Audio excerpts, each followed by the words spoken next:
Le parfum Terre de France, 100% des bénéfices au service de notre pays, présente Sud Radio Bercoff dans tous ses états. Le face-à-face. Et aujourd'hui, André Bercoff est en face-à-face avec Claude Meunier-Berthelot, qui a fait toute sa carrière dans l'éducation nationale en tant que professeur de droit et de culture générale en lycée, et qui présente son livre Blanquer, le cynique, aux éditions Les Trianons. Alors, d'abord, je suis très heureux quand j'accueille des récidivistes. Et quand j'ai reçu votre livre, j'ai reçu pas seulement votre livre, mais votre livre précédent. D'ailleurs, vous en avez écrit beaucoup, Claude Meunier-Berthelot. Donc, votre livre qui vient de paraître aux éditions des Trianons s'appelle Blanquer, le cynique, grand maître en subversion scolaire. Bon, mais j'ai regardé celui que vous avez publié en 2018, Blanquer, ce monstre froid, remède de cheval contre la Blanquer mania. Oui, c'est pas le Covid-19, c'est Blanquer. Et effectivement, vous en parlez beaucoup, et vous parlez justement, c'est très intéressant, parce que vous évoquez tout le problème de quelque chose qui est aussi fondamental que la santé, en tout cas, au moins autant, c'est l'éducation nationale, c'est effectivement ce qui forme, ce qui fait.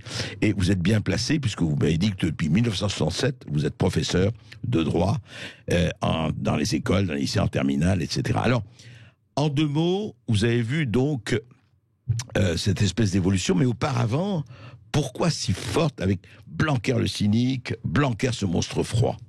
Pourquoi? Alors, vous y allez pas de main morte. Pourquoi? C'est lui qui ne va pas de main morte, parce qu'en fait, quand je traduis ce qu'il fait, mais parce que tout simplement, si vous voulez, tous les ministres qui se sont succédés ont été critiqués fortement, alors que Monsieur Blanquer apparaît comme le monsieur qui vient restaurer tout le système. C'est vrai, on a juste un mot, pardon de vous interrompre 2 secondes, c'est qu'on a présenté Blanquer comme « Ah, lui, c'est un bon ministre, exactement. Les autres, on ne sait pas, mais lui, il va vraiment faire des choses. » Alors c'est ça qui est très inquiétant, parce qu'au lieu de le combattre, eh bien, les gens l'encensent. Alors, ce qui fait que, alors qu'il achève complètement le système éducatif, eh bien, personne ne résiste. Et c'est ce qui m'a amené, finalement, à être quand même relativement offensive, mais avec des faits, avec des documents à l'appui, voilà. Ouais. Et effectivement, le titre que j'ai donné au premier livre, Blanquer, ce monstre froid, peut apparaître effectivement assez offensif, mais c'est pas de moi. C'est un de ses collaborateurs au ministère de l'Éducation qui a dit que c'était un monstre froid. Donc je pense qu'il savait bien de qui il parlait, puisqu'il a travaillé avec lui. Alors justement, Claude Meunier-Berthelot, parlons des faits. En quoi, et après on reviendra effectivement au fait à 50 ans parce que ça fait plus de 50 ans que vous avez exercé le métier, maintenant vous êtes à la retraite, mais en quoi Blanquer, dont on pense encore que c'était quelqu'un qui au contraire agissait pour rétablir un peu, vous vous rappelez d'Allègre et dégraisser le mammouth, etc., etc. Et alors, il a rien dégraissé du tout, d'après ce que vous dites. Si, mais justement, c'est très bien, c'est parfait que vous fassiez le parallèle avec Allègre, parce qu'on a le même phénomène avec Monsieur Blanquer qu'on a eu avec Monsieur Allègre, parce que tout le monde pense que Claude Allègre voulait restaurer le système éducatif et qu'il en avait été empêché par les syndicats, ce qui est complètement faux. Lorsque Claude Allègre est parti, il avait posé les fondements de sa réforme révolutionnaire, je dis bien révolutionnaire, puisque en réalité elle consiste à remplacer les cours par des activités. Et Monsieur Blanquer, il a joui d'une aura vraiment tout à fait disproportionnée par rapport à ce qu'il a fait. Et Monsieur Blanquer, c'est exactement la même chose, si vous voulez. Il bénéficie de la même aura, alors qu'en réalité, ce sont des gens qui sont très destructeurs. Alors, parlons très concrètement. Oui, alors en quoi sont-ils destructeurs? En quoi sont-ils destructeurs? En ce que justement Monsieur Allègre a fait basculer le système, si vous voulez, d'un système d'instruction à un système de garderie, en fin de compte, où les élèves font des activités, alors que l'on maquille avec des appellations très ampoulées, de façon à faire croire à une... On veut dire c'est plus de l'instruction, c'est une nurserie. Maintenant, oui. Ou presque. Oui. Maintenant, oui. Parlons de Blanquer. Alors justement, si vous voulez, donc cette mise en œuvre s'est faite progressivement.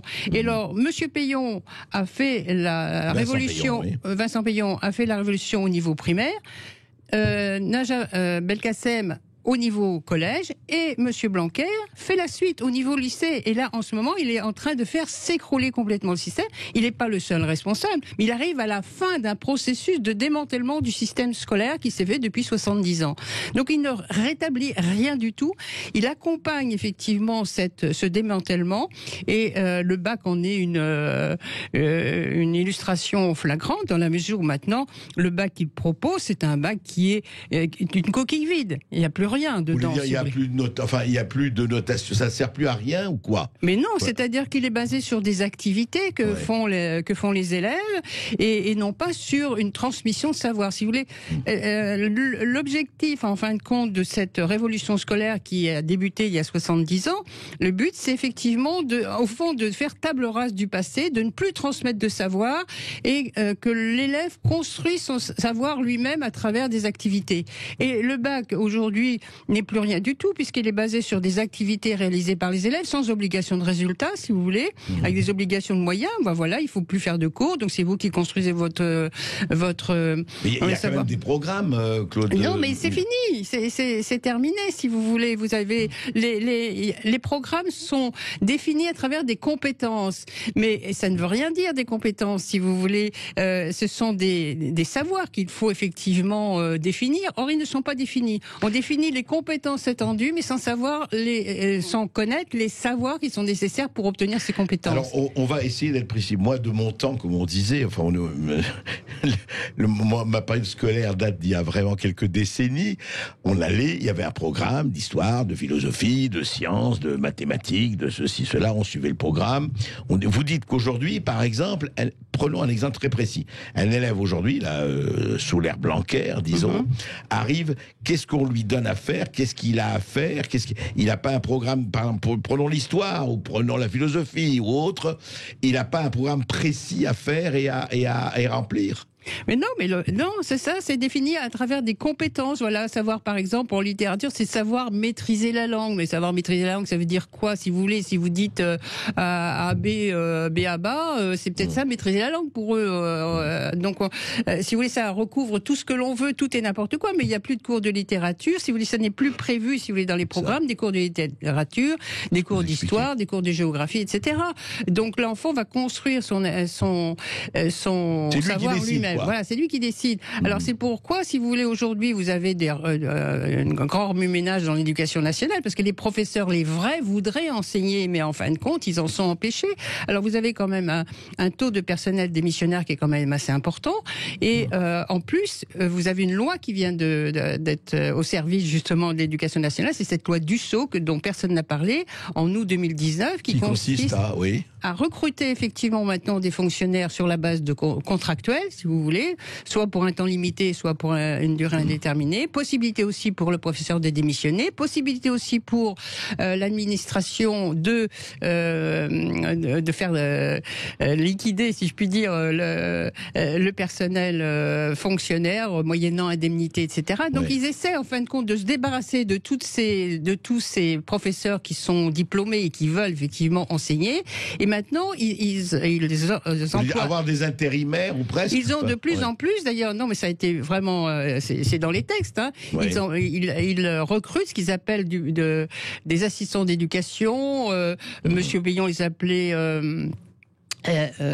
emploi avenir professeur, mais enfin c'est la même chose, si vous voulez changer les appellations, c'est la même chose. En fait, ce sont des personnels sans qualification et qui vont être entièrement formatés dans les IEFM, que maintenant Monsieur Blanquer a appelé les Instituts Nationaux Supérieurs du Professeur, mais c'est la même chose. C'est juste l'appellation qui a changé. On ne comprend pas que ces gens qui ne sont pas quand même complètement ilotes ou idiots, pourquoi et vous dites que ça date de 70 ans, mais enfin parlons de oui, c'est le plan Langevin-Wallon. C'est ça. C'est-à-dire quoi, il faut démanteler tout cela. Quoi, il n'y a plus de transmission du savoir. Voilà, exactement. C'est ça ce qu'ils recherchent. Il n'y a plus de transmission du savoir. On fait table rase du passé. L'enfant construit son savoir lui-même. Donc c'est un savoir simplement pratique, si vous voulez. En fin de compte, vous n'avez plus de connaissances acquises, vous n'avez développé plus une culture française ou étrangère. Mais oui. Et alors vous dites vous-même que en fait, alors quand on dit, vous savez, certains disent le niveau monte et où le niveau baisse. Vous, je pense que vous êtes plutôt sur la constatation, le constat que le niveau baisse. Oh bah, oui, bien sûr, c'est plus rien, si vous voulez. Et ça ne date pas d'hier, hein, parce que vous savez, moi j'ai quand même fait passer pas mal d'examens. Je peux vous assurer qu'on faisait beaucoup de pression sur nous pour mettre des bonnes notes, pour avoir des barèmes très lâches, déjà, etc. Depuis longtemps? Oh, ça fait très longtemps, oui. Ça fait très longtemps. On disait donner des bonnes notes. Oui, il faut pas pénaliser. Le mot d'ordre, c'était, il faut surtout pas pénaliser les élèves. Comme si on était là, effectivement, pour pénaliser. Et vous aviez des jurys où on vous disait, ah ben non, mais là, vous avez mis, votre moyenne n'est pas assez élevée, hein, il va falloir relever vos notes, hein, mais ça se fait depuis très longtemps. Mais je l'ai expliqué d'ailleurs dans mon premier livre, Le trompe-l'œil de l'éducation, il y a 20 ans. Vous voyez, où j'expliquais comment on obtenait le bac déjà, hein. Alors, aujourd'hui, donc, c'est un écroulement complet du baccalauréat, et c'est ce qui fait que les lycéens se sont mobilisés. Et pour neutraliser cette action des lycéens, eh bien, c'est là que Monsieur Blanquer a payer des lycéens, le fameux syndicat, voilà, pour leur faire dire effectivement que vraiment c'était formidable, que c'était beaucoup mieux. Alors moi je suis très contente que cette affaire sorte, parce que si vous voulez ça montre deux choses. Ça montre d'abord l'imposture de Monsieur Blanquer. Alors rappelons-le, en fait on l'a accusé, je ne sais pas, moi on n'a pas enquêté là-dessus, d'avoir créé de toute pièce, ou en tout cas financé un syndicat presque à sa gloire. À sa gloire, bien sûr, à sa gloire, et la gloire de ce qu'il faisait, et la gloire de la réforme des lycées, et la gloire du nouveau bac. Et donc, si vous voulez, il les a payés, il leur a donné de l'argent, 60 000 euros, je crois, en 2018, je crois. Et donc, pour que les lycéens disent effectivement, il est formidable, c'est merveilleux, là, oui, etc. Et d'ailleurs, quand on interrogeait Monsieur Blanquer, il disait, mais non, qu'on lui disait, mais il y a des manifestations de lycéens. Non, mais la plupart sont contents, non, à part les quelques perturbateurs, mais sinon, les lycéens sont contents. Ils voient bien que le niveau monte, ils voient bien qu'on rehausse le niveau. Vous voyez, enfin, faut vraiment avoir être malhonnête pour dire une chose pareille. Enfin, il n'y a plus rien. C'est une coquille vide. Mais alors quoi? C'est-à-dire que, alors Blanquer, ce cynique ou ce monstre froid, c'est quoi son but? Enfin, je pense qu'il sait ce qui se passe aussi bien que vous. Enfin, j'espère en tout cas. Ben, bien sûr. Et qu'est-ce qu'il veut? Il est brillant. Il est brillant. C'est ça. Mais alors, oui, pourquoi il n'essaye pas? C'est de la perversion. Mais c'est de la perversion. De toute façon, le problème, si vous voulez, c'est de faire ce qu'on appelle le grand remplacement, parce que parallèlement à ce démantèlement de l'institution scolaire pour nos enfants, vous avez au contraire la montée en puissance d'une école d'excellence pour les élèves issus de l'immigration dans les réseaux d'éducation prioritaire. Vous avez 1200 réseaux d'éducation prioritaire sur le territoire national.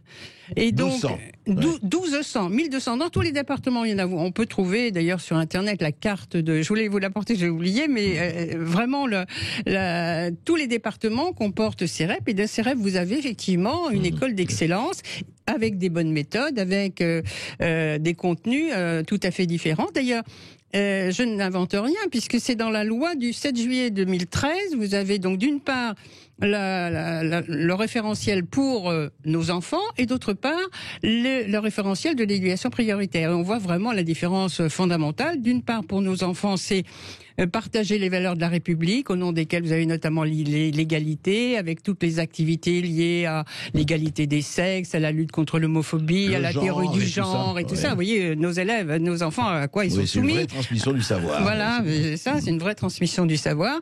Et puis d'un autre côté, vous avez une école d'excellence où on vous définit bien tous les bons principes à appliquer, méthode alphabétique de lecture. Vous voulez dire que la transmission du savoir est passée dans les zones d'éducation prioritaire? Bien sûr, bien sûr. Et d'ailleurs, vous avez j'ai fait un livre en 2015 qui va être édité là parce qu'elle est épuisée, mais qui s'appelle C'est l'identité française qu'on assassine, et où je fais le détail de toutes les structures qui existent, parce que ces structures, elles existent depuis longtemps. D'ailleurs, notamment Monsieur Blanquer est l'initiateur de ce qu'on appelait les internats d'excellence. Il en a créé 20 000 en 2008, et Monsieur Payan en a rajouté 6. Alors maintenant, ils nous disent qu'ils sont supprimés parce qu'on les a débaptisés, si vous voulez. On les a. Oui, ça c'est le débat. On en parle après les les infos. Restez avec nous, auditeurs de Sud Radio. Nous sommes avec Claude Meunier-Berthelot, Blanquer le cynique ou le monstre froid. On continue après les infos et avec les auditeurs de Sud Radio. Voilà, n'oubliez pas ce numéro de téléphone 0826 300 300 parce que vous aussi, vous aurez la parole et vous pourrez intervenir dans ce débat à partir de 13h15 à ce numéro 0826 300 300 pour revenir et sur les problèmes de l'éducation nationale et peut-être sur le syndicat, le fameux syndicat Avenir lycéen qui pose question et puis sur les autres sujets, hein, évidemment, les messes de minuit interdites, Valéry Giscard d'Estaing, on vous attend. Sud Radio Berkov dans tous ses états. Et nous sommes toujours avec Claude Meunier-Berthelot, qui tire à balles réelles sur notre ministre de l'Éducation nationale, Jean-Michel Blanquer. D'abord, en 2018, elle fait paraître Blanquer, ce monstre froid. Et là, toujours aux éditions des Trianon, Blanquer, le cynique. Mais alors, ce que vous dites, c'est que Blanquer parachève, on va pas remonter au passé. Il y aurait des heures, effectivement, et d'ailleurs, ça vaudrait le coup d'en parler. Mais vous dites qu'il parachève quelque chose. En fait, ce que vous dites, vous, Claude Meunier-Berthelot, enfin, c'est votre thèse, en tout cas, c'est votre argument, c'est qu'on est aujourd'hui dans une école à deux vitesses. Oui, absolument. Dans une instruction à deux vitesses. Oui. Une pour les nouveaux arrivants ou les primo-arrivants ou les migrants ou appelons comme le, oui. Où on donne un certain nombre de méthodes très valable, enfin très très fort. Une école d'excellence. Une école d'excellence, mais effectivement pour tout le monde, à la portée de tout le monde, parce que les migrants, ils n'ont pas 9 000 euros à dépenser pour les écoles privées. Mais on dépense un argent, c'est nous qui payons, on dépense un argent phénoménal. Ce que je ne comprends pas, c'est que l'école classique, l'école publique, parlons pas des écoles privées, vous dites que l'école publique, elle est complètement abandonnée, laissée pour compte, y compris par Blanquer. Oui, absolument. Elle est laissée pour compte. De toute façon, remarquez, à sa décharge, même s'il avait voulu faire le contraire, il n'aurait pas pu, parce que, si vous voulez, il arrive à la fin d'un processus de démantèlement du système éducatif. Donc, après le primaire, le collège, lui, il finit de démanteler le lycée et l'enseignement supérieur. Mais il pouvait pas faire autrement, de toute façon. Mais pourquoi il pouvait faire autrement? Pourquoi pas? Si le politique, il est fait pour changer les choses, quand même. Oui. Ce qu'une loi a fait, une loi peut le défaire. Oui, d'accord. Mais vous savez, à l'intérieur de la, bon, évidemment, il faudrait pouvoir détailler ça et on n'a pas le temps. Mais effectivement, justement, ce démantèlement, il a été fait pièce par pièce. Si vous voulez, on a enlevé pièce par pièce. Et donc, finalement, aujourd'hui, il n'y a plus les conditions nécessaires pour pouvoir restaurer vraiment le système éducatif, comme par exemple, si vous voulez, le recrutement du personnel maintenant. Oui, on préfère recruter du personnel sans qualification. Ce qu'on appelle des assistants d'éducation ou des emplois à venir professionnels, etc. Ces gens-là n'ont pas de diplôme. On va les formater. Mais on forme des professeurs, pardon. Alors, on formate ensuite ces assistants dans les IUFM. Alors, c'est pas dans les IUFM qu'ils vont apprendre quelque chose, puisque dans les UFM, qu'on appelle maintenant Institut National Supérieur du Professorat, on dit aux gens qui n'ont rien à apprendre aux enfants, qu'il n'y a pas, ça ne doit pas être des référents pour l'enfant. Alors vous voyez, si vous voulez, où est le niveau. Donc maintenant, l'objectif, c'est de passer par ces assistants d'éducation qui ne passeront jamais par la case université. Mais il n'y a pas des professeurs d'université, enfin des professeurs formés. Mais il y en a, c'est ce que je vous disais tout à l'heure, c'est-à-dire qu'il y a des professeurs, effectivement, encore, je dirais parce que il y en a beaucoup qui démissionnent. Mais si vous voulez, on n'en veut plus de ces gens-là. Dans ce système-là, ils n'en veulent plus de ces gens-là. Et quand les professeurs démissionnent, il y en a de plus en plus de personnels démissionnaires. Donc eux, ça les satisfait parce qu'ils veulent les remplacer par du personnel sans qualification. Ils ont commencé déjà le processus. Déjà, il y en a eu, sous Belkacem, il y en avait eu déjà 60 000, si vous voulez, qui avaient été recrutés comme ça. Et récemment encore, je lisais un article dans lequel un professeur disait, c'est pas juste parce que, finalement, au lieu de recruter des personnes avec diplôme, ils préfèrent recruter des personnes sans qualification. Donc, mais ça se comprend, puisque si vous voulez, on est dans un système où, finalement, c'est une garderie, les élèves vont faire des activités, les adultes vont être là à côté d'eux pour les accompagner, mais c'est tellement énorme, si vous voulez. Mais ça paraît énorme, effectivement. Mais comme disait Lénine, plus la ficelle est grosse, mieux ça passe. Hein. Et je pense que effectivement, les gens ne réalisent pas. Ils disent non, c'est pas possible, c'est pas possible. Et bien, oui, c'est possible. Que ça paraît énorme. Mais ça veut dire, Claude Meunier-Berthelot, ça veut dire que si aujourd'hui j'ai un enfant, une fille ou un garçon, faut que je les mette dans le privé pour qu'ils aient cette excellence. Absolument. absolument. Ça, de toute façon, c'est terminé. Et vous savez Public, que c'est terminé. Ah, c'est terminé. Ça, l'école publique est terminée. Donc aujourd'hui, on arrive à la fin. D'ailleurs, si vous voulez, vous savez que Monsieur Blanquer aussi veut s'attaquer aux écoles hors contrat, parce que justement, si vous voulez, ce sont des écoles d'excellence en principe, si vous voulez. Alors donc, c'est à ça qu'il veut s'attaquer, en fait. Et donc, le président de la Fondation pour l'école a dit nous, ce que l'on veut, c'est que l'on puisse voir le problème de l'enseignement dans son ensemble. Parce que si vous voulez, quand vous voyez que d'un côté, pour nos enfants, le système est détruit. De l'autre côté, vous avez une école d'excellence dans 1200 réseaux d'éducation prioritaire qui scolarisent 2 millions d'élèves. Quand vous avez à peu près 140 000 élèves dans les écoles hors contrat et dans l'institution à domicile, si vous voulez, donc là, il faut quand même faire le point. Il faut quand même dire au ministre, écoutez, là, voilà, vous voulez nous détruire, d'accord, mais comment se fait-il que dans les réseaux d'éducation prioritaire, vous faites une école d'excellence? Vous savez, vous avez non seulement ça commence dès le primaire, après vous avez les collèges d'excellence, vous avez les lycées d'excellence, vous avez ensuite des préparations spécifiques pour que ces élèves-là puissent intégrer des grandes écoles, pour qu'ils puissent intégrer Polytechnique, les mines, etc. Mais alors, attendez, si je comprends bien, ces écoles prioritaires sont réservées aux migrants? Eh ben oui, parce qu'elles se situent dans les banlieues, si vous voulez, et donc elles sont organisées en réseau. Donc vous avez les établissements primaires, collèges, lycées, etc. Et vous avez effectivement une majorité, si vous avez... de fils d'immigrés, etc. Mais ce que je ne comprends pas, c'est pourquoi... Alors, est-ce que c'est voulu qu'on a laissé cette espèce de déshérence de l'école publique, enfin... C'est contenu dans le plan Langevin-Wallon de 1947. Le plan Langevin-Wallon disait très clairement, si vous voulez, que les cours devaient être remplacés par des activités, mais pourtant, que ce plan ne pouvait pas être appliqué immédiatement, que ça ne pouvait se faire que progressivement. Et ce plan n'a jamais été voté. Il a été passé sous silence. Oui, je comprends pas. Juste une chose. En 47, Langevin-Wallon, le problème de l'immigration ne se posait absolument pas. On est bien d'accord. Non, c'est pour ça. Attention, est-ce qu'il n'y a pas un mélange de choses différentes? Vous me parliez de la dégradation. Moi, je vous parle du plan Langevin-Wallon par rapport à la dégradation du savoir de l'école publique, de l'école publique pour nos enfants. Non. D'accord. Alors la politique d'éducation prioritaire, elle a commencé théoriquement en 81, si vous voulez, mais elle est réellement montée en puissance au début des années 2000. Donc ça fait quand même déjà 20 ans, si vous voulez. Je comprends. Alors, pour revenir à Langevin-Wallon, parce que c'est important ce que vous dites, en fait, c'était quoi? C'est de se dire, c'est-à-dire qu'on ne va plus enseigner, on ne va plus forcer l'enfant, c'est tout le truc. L'enfant roi, c'était... c'est un peu ça, si on veut résumer, si on veut résumer, si vous voulez. Donc, mais toujours, si vous voulez, avec l'objectif affiché d'améliorer la qualité du système éducatif. Parce que tous ces gens-là qui détruisent le système, à chaque fois qu'ils font une réforme, ils vous disent toujours que c'est pour augmenter le niveau. Oui, bien sûr. Et aujourd'hui, c'est vrai que quand on regarde l'écriture, quand on regarde effectivement... Mais c'est catastrophique. Mais ça vient des méthodes, des méthodes de lecture. Et là, donc, pour voir l'imposture justement de Monsieur Blanquer, qui utilise le terme, qui dit,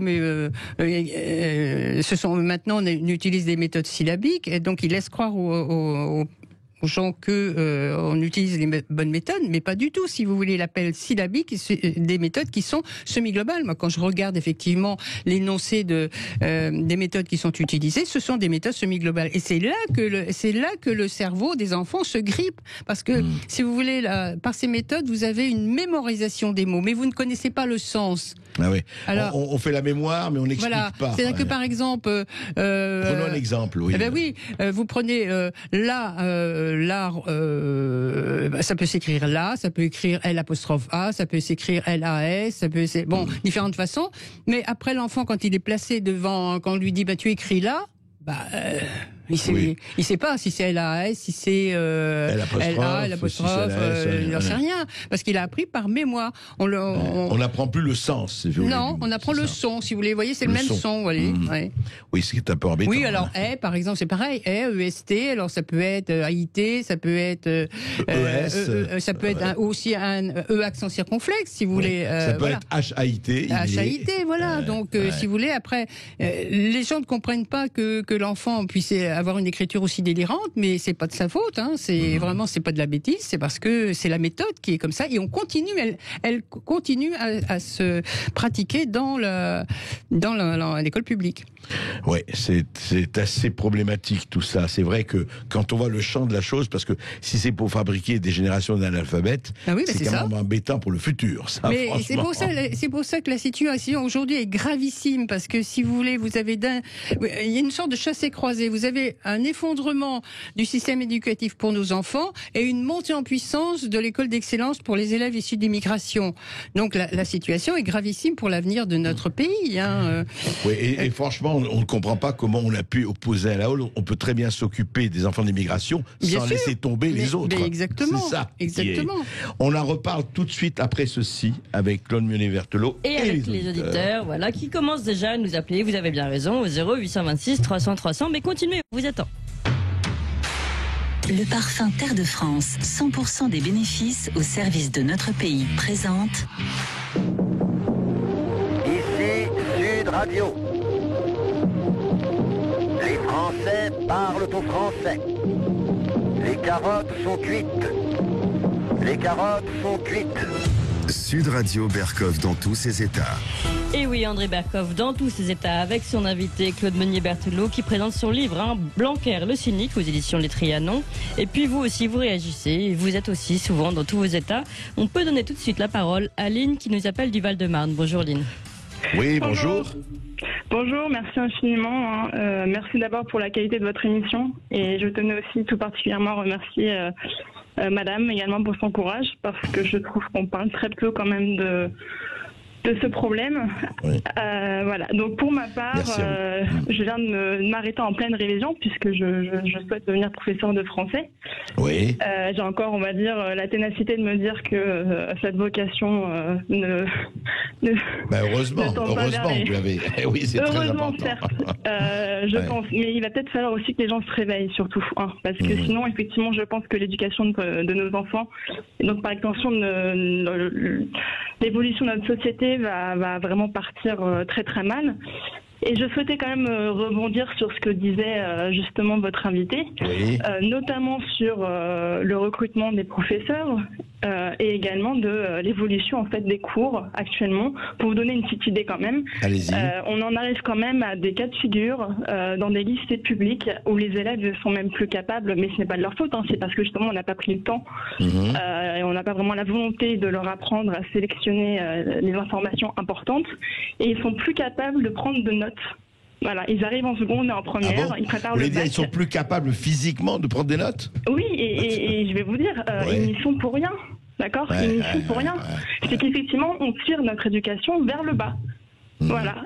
Et moi, je vais vous dire un truc, quand j'entends, moi j'ai 24 ans actuellement, que j'ai fait des études en littérature, en prépa Hippocagne, fac Sorbonne pour devenir professeur, et que j'y ai cru jusqu'au bout, et que je suis passionnée et que je veux défendre ce métier, ça me fout par terre de voir des choses pareilles, vous voyez ? Je comprends. Ça me fout par terre. Je vois effectivement quand elle parle de recrutement, quand on veut passer les concours et qu'on se rend compte qu'il y a des suppléants qui se réveillent maintenant et qui se disent je vais devenir prof de français alors qu'ils ont passé le tiers des études que des étudiants font. Excusez-moi, mais il y a un moment donné, et ils sont privilégiés, largement. On les fait passer devant vous, quoi, enfin, en quelque sorte. Mais c'est exactement ce qui se passe, et c'est pour ça que je vous remercie, parce que j'ai l'impression d'être complètement seule, en fait, quand je regarde les informations, personne n'en parle. Donc il y a peut-être falloir un petit moment, parce que moi je veux bien effectivement me battre pour mes valeurs et pour mes convictions, mais il va peut-être falloir que ça suive derrière, parce qu'on parle quand même de l'éducation des enfants. Merci de votre témoignage, Claude. Oui, écoutez, je suis très contente de votre témoignage, bien sûr que je suis tout à fait d'accord avec vous. Moi, je vous donne un conseil, c'est en fait de ne pas intégrer l'école publique, parce que de toute façon, vous ne pourrez pas faire du travail satisfaisant. Il faut maintenant que vous vous dirigiez vers les écoles indépendantes, les écoles libres. Vous pouvez vous adresser à la Fondation pour l'école, qui aide à la création d'écoles et qui aide aussi, qui donne tous les bons conseils pour intégrer. Effectivement, une école est là. Vous avez des écoles d'excellence et vous pourrez réellement enseigner. Mais l'école publique, elle est terminée, elle est finie. Il faut absolument. Claude, c'est terrible ce que vous dites. Oui, c'est terrible. Mais écoutez, vous dites, vous avez l'air de dire, moi je sais pas. Je me dis, j'écoute ça. Alors l'école publique, c'est terminé. Mais c'est terminé. Mais il faut que les Français. Ouais. Mais oui, mais il faut que les Français l'intègrent parce que si vous voulez, on peut pas se cacher la vérité éternellement. Et donc, si on veut que nos enfants puissent vivre dans une société quand même qui tienne debout, eh bien, il faut quand même admettre la réalité et prendre les mesures. Et aujourd'hui, l'école publique est terminée. Moi, une jeune comme ça qui a fait quand même Épocane, etc. C'est quand même des bonnes études. Ce sont des bons étudiants qui ont en plus de ça la flamme. Donc, on va pas éteindre leur flamme avec toutes les âneries qu'on fait dans l'école publique. Donc, il faut qu'elle intègre une école libre, une école indépendante. Et c'est sûr que de toute façon, comme vous disiez, il va falloir que les Français se réveillent et combattent. De toute façon, on ne gagnera pas sans combattre. On ne gagne jamais rien sans combattre. Allez, on va retourner au standard et donner la parole à Philippe qui nous appelle de Libourne. Bonjour Philippe. Oui, bonjour Philippe. Bonjour André, bonjour Madame Berthelot. Alors moi je veux réagir en deux temps. Alors déjà en premier sur Valéry Giscard d'Estaing, puis en deuxième j'ai une question super importante qui m'est arrivée sur l'éducation avec mon fils. Oui. Donc voilà. Alors premier truc c'est Valéry Giscard d'Estaing. Moi si vous voulez depuis ce matin je joue à la radio là. Et monsieur, j'écoute que la vôtre d'ailleurs. Et en fait, je m'aperçois que Valéry Giscard d'Estaing, c'est un héros. Oh là là. Alors, en fait, moi, tout ce que je retiens de Valéry Giscard d'Estaing, c'est que moi, je suis triste qu'il soit mort parce que j'aurais voulu qu'il voie la fin de son œuvre. C'est-à-dire, ce que je retiens de lui, c'est que, en fait, il a le regroupement familial. Bon, ça, d'accord. Ça, c'est une catastrophe. On en a parlé. Maintenant. Ensuite, ce que je vais retenir aussi de lui, c'est que on dit tout le monde dit que c'est le dernier budget en équilibre. Oui, mais sauf qu'ils ont oublié de dire que c'est lui qui a permis à la France de plus avoir à emprunter à la Banque de France, mais de pouvoir emprunter sur les marchés financiers, ce qui nous a mis dans l'état où on est. Ensuite, la troisième chose, c'est les lois sociétales. Tout le monde les aurait faites, surtout François Mitterrand les aurait faites tout de suite après, donc je lui attribue aucun mérite. Et enfin, voilà, c'était l'homme, oui, je retiendrai juste une phrase, c'était l'homme qui disait en 2005, il faut faire, après l'échec du référendum, il faut faire voter les Français jusqu'à ce qu'ils disent oui. Bon, moi, voilà. Oui, ça c'est vrai que c'était pas mal. Juste un mot pour corriger, mais je dis pour les auditeurs, et vous avez raison de le souligner, quand on parle du dernier budget en équilibre, c'était en 1974. C'est-à-dire, c'est à la mort de Pompidou quand Giscard d'Estaing est arrivé. En 1981, le budget n'était plus en équilibre. Il n'était pas évidemment dans les proportions titanesques dans lesquelles ils sont aujourd'hui, mais à l'époque alors. Et pour l'éducation alors pour l'éducation, je vais vous dire, il m'est arrivé, j'ai mon fils qui était dans un lycée d'excellence, comme on dit. Alors, c'était un lycée militaire, la Flèche pour pas le nommer. Oui. Et si vous voulez, c'est des lycées où les professeurs, franchement, c'est les derniers mohicans. Donc, ils font apprendre, ils sont exigeants. Ils ont en fait, leur seule obsession, c'est que l'élève apprenne et transmette leur savoir, quoi. Ouais. Donc, en fait, mon fils, comme plein d'autres, a passé son bac, et en fait, enfin, il l'a pas passé puisqu'il c'était Covid, mais si vous voulez, on s'est aperçu que quand il a fait son dossier Parcoursup, en fait, il y avait une rupture d'égalité. C'est là ma question, c'est est-ce que en France aujourd'hui, les élèves sont traités dans la même égalité au niveau du bac? Parce qu'en fait, moi je connais des enfants de ces copains qui sont pas du tout dans ce lycée, qui étaient dans le lycée vers chez moi. Ouais. Et en fait, il y a un décalage entre les notes et les savoirs qui sont incroyables. C'est-à-dire que, donc du coup, à Parcoursup, c'est un véritable bazar parce qu'en fait, il y a des gens qui savent rien, qui passent devant ceux qui savent. Vous voyez ce que je veux dire? Je comprends. C'est ce que disait Claude, justement Claude Meunier-Berthelot, Parcoursup. Voilà l'exemple de. Et j'en parle justement dans mon livre de cette de ce problème-là, parce que effectivement, ce sont Parcoursup comme la procédure précédente APB. En fait, je résume, elle est destinée à créer une confusion de façon à faire intégrer justement dans l'enseignement supérieur les étudiants qu'ils souhaitent et non pas ceux qui le méritent. Et il y a effectivement souvent des élèves qui ont une scolarité très bonne, qui ont été excellents, qui préparaient des grandes écoles et qui n'ont pas été reçus, alors que des élèves qui avaient à peine 10 de moyenne ont intégré l'enseignement supérieur. Donc cette procédure, elle est faite effectivement pour créer la confusion et admettre dans l'enseignement supérieur ceux qu'ils veulent et non pas ceux qu'ils méritent. Mais attendez, juste un mot. Il y a un jury quand même. Alors, non, c'est pas un jury. C'est pas un jury. C'est un système informatique et on ne connaît pas l'algorithme.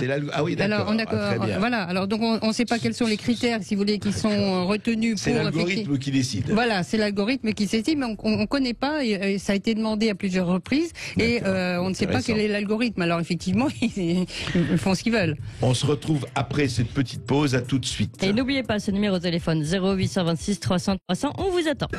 Sud Radio Berkov dans tous ses états. Et oui, André Berkov, toujours dans tous ses états, avec son invité Claude Meunier-Berthelot, qui nous parle d'éducation nationale et des soucis de l'éducation nationale avec son livre Blanquer, le cynique, aux éditions Les Trianons. Et puis ça vous fait beaucoup réagir, hein, vous êtes nombreux, très nombreux, à avoir composé le 0826 300 300 à ce sujet. On donne tout de suite la parole à Sophie, qui nous appelle de Jouer sur Erdre. Bonjour Sophie. Oui, bonjour Sophie. Bonjour. En fait, déjà bonjour à tous et je voulais vraiment féliciter votre invité parce que là, je l'adore. Par rapport à ce qu'elle dit, je l'adore complètement. Et je voulais juste amener un fait, c'est-à-dire qu'au niveau de l'éducation publique et privée, oui. Moi j'ai donc mon aîné qui a maintenant 18 ans, j'ai deux petits à côté qui ont 9 ans et 7 ans et demi qui sont actuellement en privé. L'aîné n'a fait que du public. Oui. Et comment dire, il y a eu une situation particulière, c'est qu'il était haut potentiel, que ça s'est extrêmement mal passé, il s'est trouvé en déscolarisation, complètement pas dans son élément. Même quand on amenait en fait les aides qui pouvaient y être, ça a été totalement refusé. Et vis-à-vis de l'éducation nationale, en tout cas publique, j'ai eu un relan de colère énorme, parce que moi-même je l'avais vécu en tant que maman. Mais par rapport au privé, là où je me retrouve pas non plus, c'est-à-dire qu'on se dit qu'en privé, normalement, on serait plus géolocalisé en fait dans nos problèmes peut-être, et mieux pris en charge. Enfin, on imagine peut-être des choses au-delà de ce que nous apporte l'institution publique à l'heure actuelle, et où on ne se retrouve pas. Et je n'y retrouve plus non plus dans le privé. Oui, non, mais madame, je m'excuse de vous interrompre tout de suite. Est-ce que c'est du privé sous contrat ou hors contrat ? Oui, Sophie, oui, c'est important. C'est pas la même chose. C'est pas la même chose. Je suis incapable de vous répondre. Ouais. Oui, alors il y a une très grosse différence. Quelle différence ? Alors expliquez la différence entre sous-contrat et hors contrat. Les établissements sous contrat sont des établissements qui ont conclu des contrats avec l'État et qui suivent les programmes et les méthodes, les contenus de l'éducation nationale. Et oui, c'est suivi. Pardon ? Ouais. Ça, oui, c'est suivi. Les programmes de l'éducation nationale sont suivis. Donc c'est sous contrat. Donc c'est sous contrat. C'est ça. Ouais. Oui, alors donc ça n'a rien d'étonnant, si vous voulez, parce que les écoles privées sous contrat sont assimilables à des écoles publiques, ce sont des écoles parapubliques, et je suis pas du tout étonnée. D'ailleurs, c'est important. Votre témoignage est intéressant. Ça prouve qu'effectivement les écoles privées sous contrat ne sont pas dans l'ensemble plus valables que l'enseignement public, parce que ils sont tenus de suivre les mêmes programmes, les mêmes méthodes, les mêmes contenus que dans l'enseignement public. Il y a aucune différence. Il y a quand même une différence. Si vous voulez, il y a des différences de forme, mais si vous voulez, pas de fond. Hein. D'accord. Voilà. Donc je ne suis pas du tout étonnée de votre témoignage. Oui, Sophie, vous voulez ajouter quelque chose ? Je voulais juste ajouter une chose, c'est qu'en fait, quand j'étais arrivée là-haut, moi, ce qui m'amenait à les mettre en fait dans le privé à l'origine, c'était pour changer du carcan de l'éducation nationale où on formatait mon gamin et où on lui retirait ce qu'il avait. C'est-à-dire qu'il avait des façons de faire qui étaient très comme plein d'enfants qui ne sont pas HP, mais des enfants à problème aussi qui ont leur propre palliatif par rapport à leurs difficultés, et on veut leur amener quelque chose qui va les détruire. Enfin, on veut leur amener des connaissances et des méthodes de fonctionnement qui ne sont pas les leurs. Donc on veut sortir des gens de leur système de fonctionnement et qui sont certainement dramatiques au final. Et je m'attendais que le privé suive justement le fonctionnement des enfants, et je m'aperçois, ne serait-ce qu'à l'heure actuelle, avec tous les masques et les situations sanitaires actuelles, que les réactions sont exactement les mêmes. Oui, ça c'est autre chose d'abord. Et puis il faut dire, enfin, je crois que Claude vous a expliqué, en fait, ce sont les mêmes programmes et donc les mêmes modes de fonctionnement. Et Clémence? Oui, on retourne au standard. On va donner la parole à Pascal, qui nous appelle de Haute-Savoie. Bonjour Pascal. Oui, bonjour Pascal. Oui, bonjour André Berkoff. Merci pour la qualité de vos émissions et de vos invités. Merci. Bonjour Madame Monnier-Berthelot. Bonjour monsieur. J'interviens parce que je suis toujours étonné de voir qu'il y a une question qui reste en suspens, peu importe le problème de société qu'on aborde, que ce soit la sécurité, la justice, la santé ou l'éducation, l'instruction plutôt, ou même l'éducation. Tout cela dure sur des années, des décennies. On s'aperçoit de cette déstabilisation, peu importe les gouvernements. Et rien ne change, ça continue. Et lorsqu'il y a des émissions, il y a toujours cette question, oui, mais pourquoi? Et il n'y a jamais de réponse à apporter. La réponse, elle est pourtant assez. Il suffit de voir quelles sont les références au niveau personnage, au niveau littérature de tous ces gens qui nous gouvernent. Et là, on s'aperçoit qu'il y a quand même un projet à long terme, un projet assez malheureusement, faut avouer, il faut dire les mots. Je sais qu'ils sont dérangeants, mais un projet messianique et maçonnique. Et on se retrouve, et quand on se retrouve face à ce mur, face à cette impasse, et face à ces mots qui ne sont jamais dits, mais pourtant quand vous commencez à chercher dans leur littérature, dans leurs références, dans leurs personnages de référence, vous apercevez que ça tient la route, et que tout ça n'est pas fait pour rien, et que tout ce qu'on subit d'année en année, de décennie en décennie, et qui avance, qui indéniablement, on ne peut que le constater, ça avance. Oui, mais Pascal, je vois pas très bien quand vous dites, est-ce qu'ils ont vraiment tous les mêmes références? Vous dites que on voit bien dans tous les domaines que les princes qui nous gouvernent, enfin les gens qui nous gouvernent, ont les mêmes références de lecture. Donnez-moi un exemple, parce que je vois pas très bien la référence globale. Vous dites, oui, messianique, etc. Mais donnez-moi un exemple précis, par exemple. Donnez-nous un exemple précis. Vous apercevez qu'au niveau des idées, il se réfère beaucoup à des idées concernant des personnes comme Albert Pike, beaucoup d'idées aussi politiques qui sont mises en œuvre. Vous les retrouvez dans des livres, notamment le livre de Thomas More, Utopia, et c'est comme ça, ainsi de suite. Il y a beaucoup de références. Moi, je vois ce que vous voulez dire, Pascal, mais je crois que sans tomber dans peut-être messianisme mondial ou maçonnisme, etc., il y a quelque chose de très clair, ça c'est vrai. Enfin, pour moi, je parle à titre personnel, il y a une division aujourd'hui qui n'a plus rien à voir avec la gauche et la droite, qui sont les mondialistes et les souverainistes. Les gens qui sont effectivement les gens de nulle part et les gens de quelque part, comme on dit. Les hommes des pirogues et les hommes des arbres. Et c'est vrai que là-dessus, oui, là-dessus, il y a... Alors, est-ce que, justement, je rebondis sur ce que vous dites, Pascal, et qui est intéressant. Est-ce que l'éducation nationale est traversée par cette idéologie-là? Oui, bien sûr. Bien sûr, ce monsieur a tout à fait raison. En réalité, ça correspond à l'idéologie mondialiste, aux mondialistes. Monsieur, on cherche à effacer l'identité française à travers le système éducatif. D'ailleurs, monsieur Macron a bien dit que la culture française n'existait pas, si vous voulez, et il fait tout vraiment pour l'effacer. Donc oui, ça s'intègre dans ce projet, effectivement, de perte d'identité française, si vous voulez, pour effectivement davantage pousser vers le mondialisme. Parce que plus vous avez un peuple qui s'identifie, qui a des racines, qui a des valeurs, il est certain que, si vous voulez, c'est beaucoup plus difficile à mener que un peuple qui est abêti par un système qui ne leur a pas vraiment donné une structure mentale. Et vous dites, Claude Monnier-Berthelot, que dans l'éducation nationale, Blanquer compris, c'est ce qu'on essaie d'appliquer. Oui, absolument. Oui, c'est un mondialiste affirmé, oui. Oui, d'ailleurs, il a rédigé avec, je crois que c'est François Baroin, la déclaration des droits de l'homme et des citoyens du 3e millénaire, si vous voulez, donc qui est quand même dans la même tonalité que la déclaration de 1789, oui. Allez, vous continuez de nous appeler, 0826 300 300, et vous venez beaucoup réagir, et c'est vrai, vous avez raison, sur ces soucis de l'éducation nationale. On vous attend encore sur ce sujet, tout de suite. Sud Radio Berkoff dans tous ses états. Et oui, les carottes sont cuites. En tout cas, c'est ce qui se dit sur l'éducation nationale aujourd'hui avec Claude Meunier-Berthelot. Et vous nous appelez justement à ce sujet. Vous êtes très nombreux au 0826 300 300. Tout de suite, la parole à Grégory qui nous appelle de Palavas-les-Flots. Bonjour Grégory. Oui, bonjour Grégory. Bonjour. Bonjour André, merci de nous laisser la possibilité de témoigner sur ce sujet.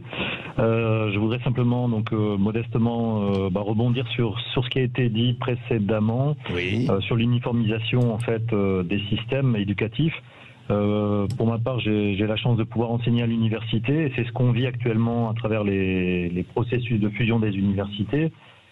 Pour être concurrentielles, les universités françaises en fait doivent apparaître dans le classement de Shanghai. Et notamment le nombre d'étudiants est un critère important donc pour apparaître dans ces classements, donc ce qui occasionne en fait une perte de l'exception culturelle. Vous voulez dire que le nombre d'étudiants joue dans le classement, c'est ça? Exactement. D'accord. Exactement. Et donc parallèlement à ça, c'est vrai que on a une perte peut-être de l'exception culturelle française, voire même en fait des exceptions régionales au niveau des universités pour répondre en fait aux impératifs de ce classement. Tout d'abord, ce que je voudrais dire aussi, c'est que j'ai l'impression quand même que notre président actuel a quand même bien compris les impératifs en fait de l'éducation, en essayant d'apporter plus de moyens.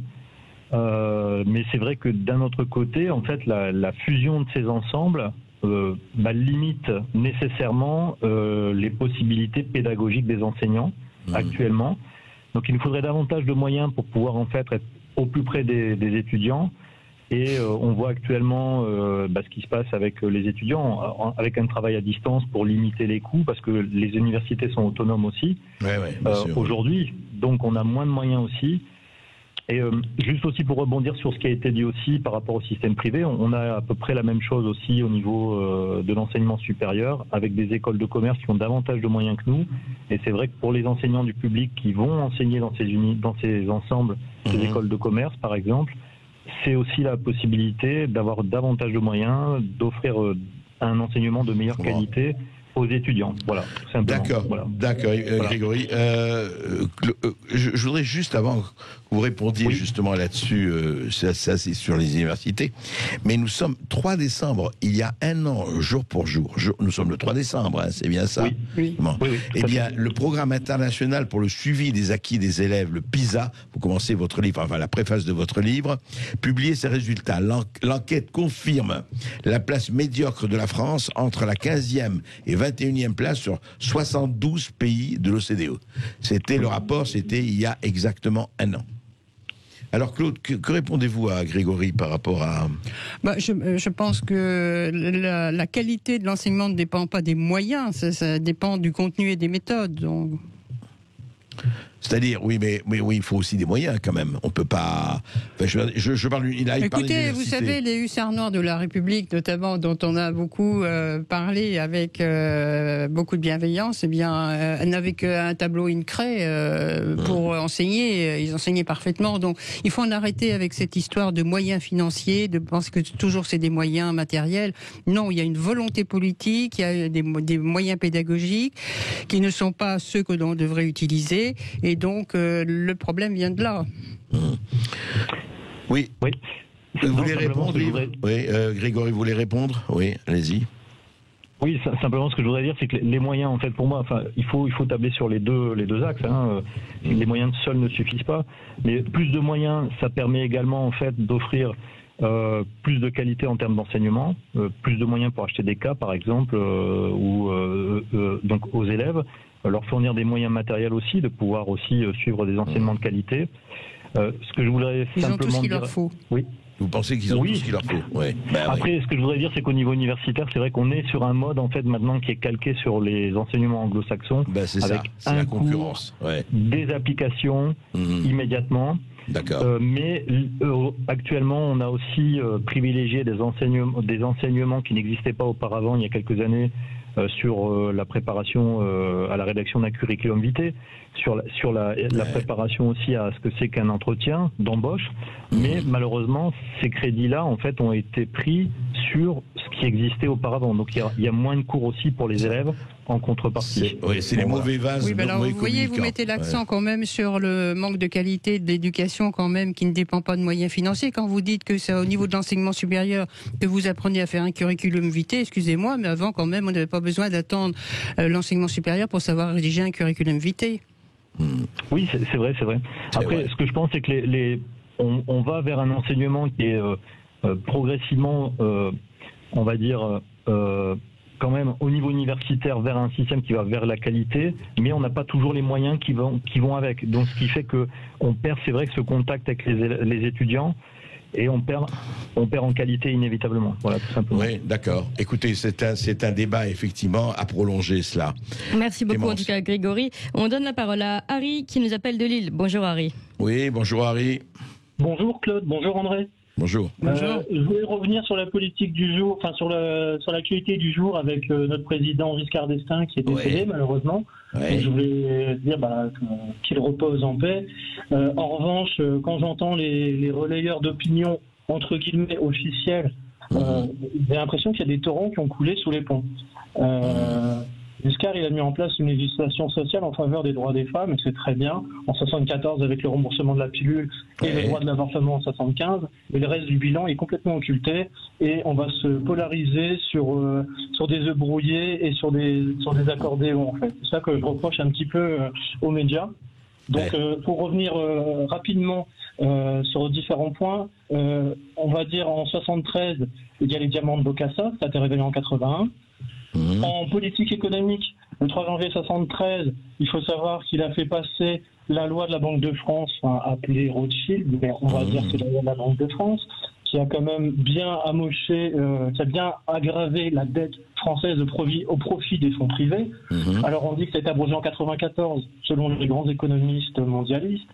Ça a été repris par le traité de Maastricht et par celui de Lisbonne. 92, oui. Au niveau de la politique de la sûreté de l'État, il déclarait quand même qu'il y avait de l'intérêt pour l'OAS. Il a réintégré les hauts cadres de l'OAS en 74. Donc pour quelqu'un qui était censé casser la politique de Gaulle, je trouve qu'il reprend les mauvaises décisions de Gaulle, il les a reprises. Donc je trouve ça assez surprenant. Ensuite, au niveau des avions renifleurs, je vais pas repasser dessus, ça a été révélé en 83. On l'a dit quand même, on l'a redit. Voilà, donc ça sert à rien de repasser dessus. Moi, ce qui m'inquiète le plus, c'est au niveau du plan Barre qui a eu lieu le 22 septembre 76.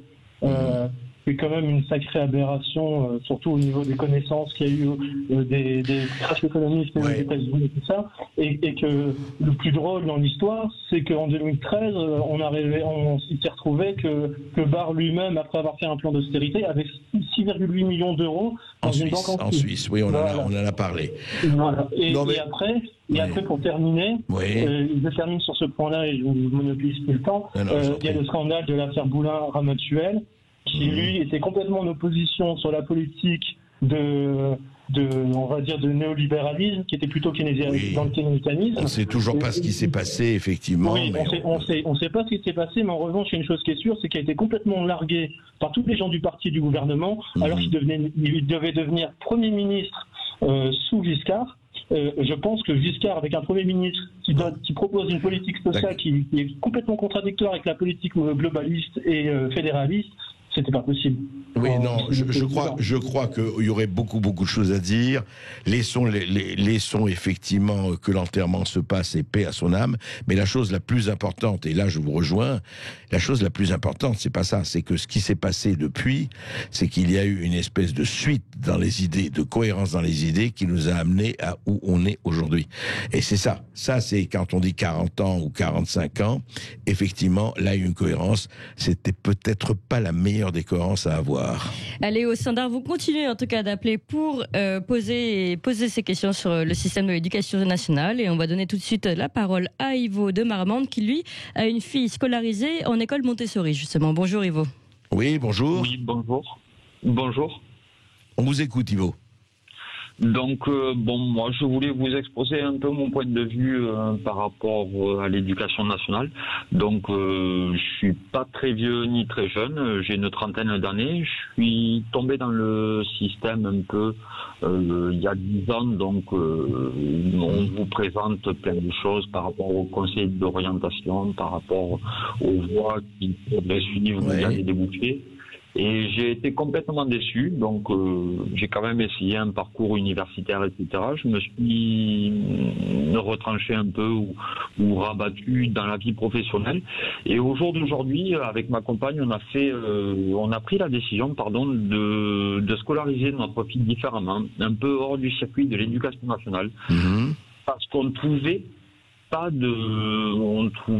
de choses correctes ou quelque chose qui pouvait être bien pour notre fille. On préférait la mettre hors du circuit de l'éducation nationale. Et vous avez trouvé Montessori, c'est ça? Voilà, qui est une approche un peu plus de la personne, un peu plus de l'enfant par rapport à ses capacités. On essaye de le faire évoluer suivant ses capacités, non pas de faire une chose élitiste ou suivant si l'enfant est bon dans telle ou telle chose, on va l'orienter, où il aura plus de facilité, ou si les parents... Et vous en êtes content et votre fille en est contente? Alors nous, on en est content entre guillemets. On voit des résultats, donc on est content par rapport aux résultats. Oui. Voilà. Au début, pour vous être honnête, on voulait faire une éducation au domicile, une scolarisation, éduquer notre... Mais bon, ça, entre le travail et... oui, c'est plus compliqué quand même, quand on travaille. Voilà, tout à fait. Donc on s'est orienté un peu vers Montessori, qui pour nous mettait un peu plus en avant l'enfant, était plus à la portée de ses capacités, et il y avait moins cette chose-là de l'éducation nationale élitiste, quoi. D'accord. Yvo dit ça. Claude, est-ce que ce n'est pas, alors je ne sais pas si vous connaissez bien Montessori ou pas, est-ce que ce n'est pas, vous voyez, par exemple, vous disiez, oui, on a mis l'enfant au centre de tout, apparemment Montessori le fait aussi, mais le fait peut-être dans un autre contexte, mais ça peut aussi avoir du bon. Oui, mais ça peut être différent. Montessori a pour but de permettre à l'enfant de se développer à son rythme, si vous voulez. C'est-à-dire que, par exemple, si vous pouvez avoir des enfants qui sont prêts à lire à 3 ans, d'autres à 4 ans seulement, etc. Donc, si vous voulez, ils ne forcent pas au départ le rythme. Et donc, moi, je pense que Montessori, c'est bon pour le démarrage. Après, je suis pas sûre, si vous voulez, que ce soit une bonne solution pour la suite. Pour la suite. Mais pour le démarrage, je pense, oui, que ça peut être très positif, oui. Dans la mesure où merci beaucoup. Et lisez Blanquer le cynique. Je pense que vraiment, vous apprendrez beaucoup de choses. Voilà, mais Blanquer le cynique, et c'était aux éditions Les Trianons. Merci beaucoup, Claude Meunier-Berthelot. Merci à vous, André Berkoff. On vous retrouve demain pour une émission sur les Ouïghours. Voyage au pays des Ouïghours avec Sylvie Lasserre, qui est journaliste et anthropologue. Et puis en attendant, vous pouvez évidemment réécouter cette émission sur YouTube et en podcast sur sudradio.fr.